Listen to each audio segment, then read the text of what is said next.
We had seen some brief moments of rivalry between Applejack and Rainbow Dash before. During the Ticketmaster, they had even tried to best each other in a test of strength. But during Fall Weather Friends, we get to see just how much their pride can get the best of them. As the episode begins, we see Applejack and Rainbow Dash in a friendly game of horseshoe. Or at least it would be friendly if they both weren't trying to poke fun at one another. I get the sense that even with how much time they have spent together, they still have quite a ways to go in respecting each other. When Applejack ends up winning the game, Rainbow immediately shows us just how much she hates losing, even to the point of trying to prove herself by challenging Applejack to an iron pony competition. Even though Applejack is trying to tell Rainbow that it's all in good fun, she's still trying to rub in the fact that she's better than Rainbow.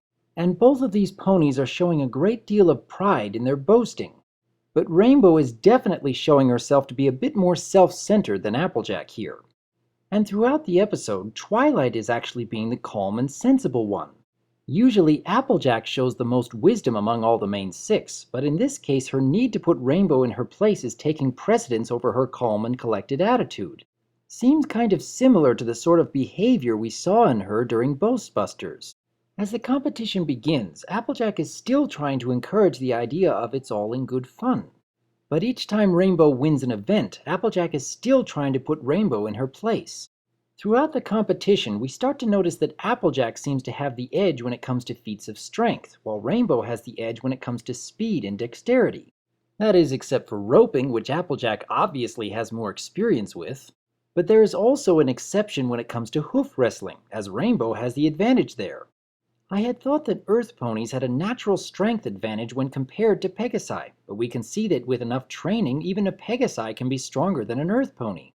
Halfway through the competition, Rainbow starts using her wings to get an advantage, but Applejack's first response is to be a good sport, which is rather admirable considering how much she wants to prove that she is the best.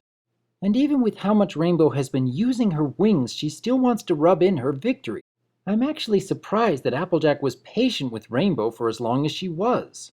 But even with Rainbow enjoying all the glory, it still seems rather easy to get her to agree to another competition just by egging her on. So the next day, we see the two of them ready to race during the running of the leaves, which seems a bit puzzling as the citizens of Ponyville were cleaning up winter just 2 episodes ago. Makes me wonder about how the seasons work in Equestria. As everyone is gathering at the starting line, Rainbow is still showing her overconfidence, and Applejack is still trying to be patient with her. But she still doesn't miss the opportunity to tie up Rainbow in the expectation of making the race fair. I'm also enjoying a lot of Pinky's little quirks here, as she adds a bit of her usual randomness to the episode. I suppose this wouldn't be quite as enjoyable if we didn't have her commentary on the race. As Applejack and Rainbow are getting ready to begin running, they are both surprised to see Twilight standing next to them at the starting line.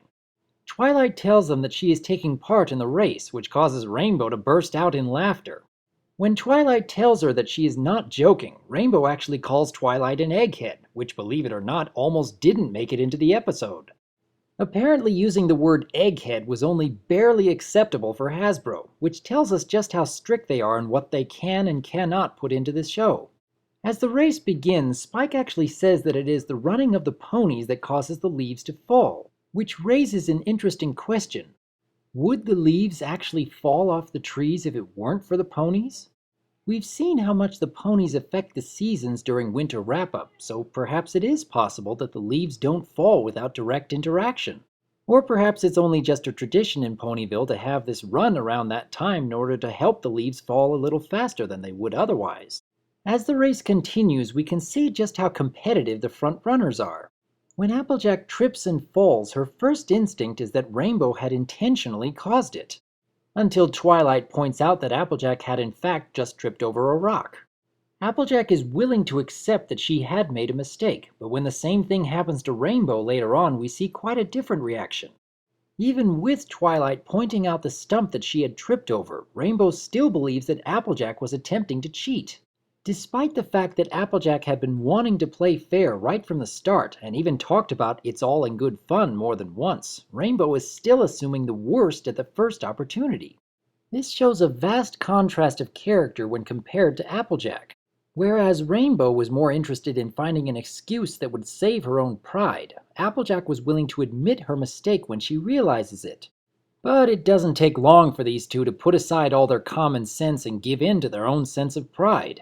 Later on, we get some more commentary from Pinky talking about a hot dog eating contest, which shows us a little more evidence that ponies are not strictly vegetarians. I mean, unless they are using hot dogs made out of tofu.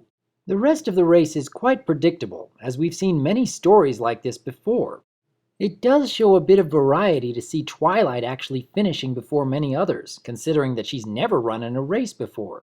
And the lesson is still useful, even if it seems like there isn't much added to it compared to similar lessons that we've seen in other shows. However, I do find it interesting that Rainbow ended up learning much more of a lesson than Applejack did.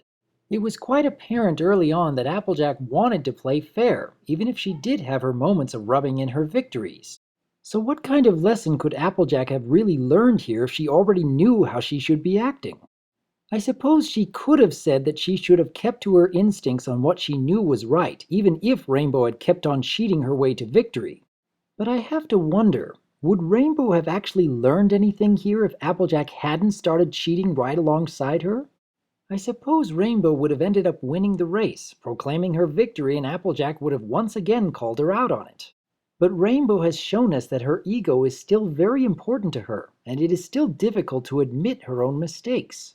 I honestly believe that she ended up taking the lesson to heart because she had had first-hand experience as to what happens when you only focus on putting someone else down rather than trying to focus on the actual race.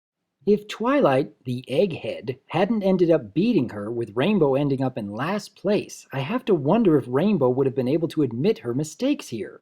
It seems to me that her pride had to be taken down a notch before she could admit her weakness.